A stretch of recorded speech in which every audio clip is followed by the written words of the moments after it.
USS Gerald Ford வந்து வாங்கின அடி காரணமாக கடுமையான தீப்பிழம்புகள் ஏற்பட்டு கப்பல் இனிமேல் யுத்தத்தில் தற்காலிகமாக பயன்படுத்த முடியாத நிலை ஏற்பட்டிருக்கிறது என்கிற நிலையில தான் பழுது பார்ப்பதற்காக செங்கடலை விட்டு வெளியேறி கிரேக்கில் இருக்கக்கூடிய ஒரு தீவுக்கு, அமெரிக்காவுடைய கடற்படை தளம் இருக்கக்கூடிய தீவுக்கு எடுத்து செல்லப்படுகிறது இந்த கப்பல். நீங்க இஸ்ரேல்காரனுடைய பேச்சை கேட்டு அவன் உங்களை அவன் பேச்சை நம்பி அவன் மீடியாவில் காட்டின செய்திகளை நம்பி நீங்க என்ன பண்ணிட்டீங்கன்னு கேட்டா மிகப்பெரிய ஒரு தாக்குதலை ஈரான் மீது தொடுத்துட்டீங்க.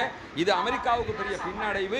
அந்த பின்னடைவை தான் இப்போ நம்ம சந்திச்சுக்கிட்டு இருக்கிறோம். எனவே நீங்க அவங்கள பேச்சை கேட்டு தான் நம்ம நாடை நாசமாக்கிட்டீங்க என்று சொல்லி அவர் கடிதம் அனுப்பியிருக்கிறார். குறிப்பாக இந்த வீடியோ இருக்கிறது அல் ஜசீரா காட்சிப்படுத்தப்படக்கூடிய ஒரு வீடியோ. இந்த வீடியோவில் திடீர்னு உள்ள பெஞ்சமின் நெதன்யாஹூ உள்ளிட்ட சில பேர் பேசிக்கிட்டு இருக்கிற மாதிரியும் ஒரு மிசைல் அட்டாக்ல அத்தனை பேருமே கொல்லப்படுற மாதிரியான ஒரு காட்சி பதிவு செய்யப்பட்டிருக்கும்.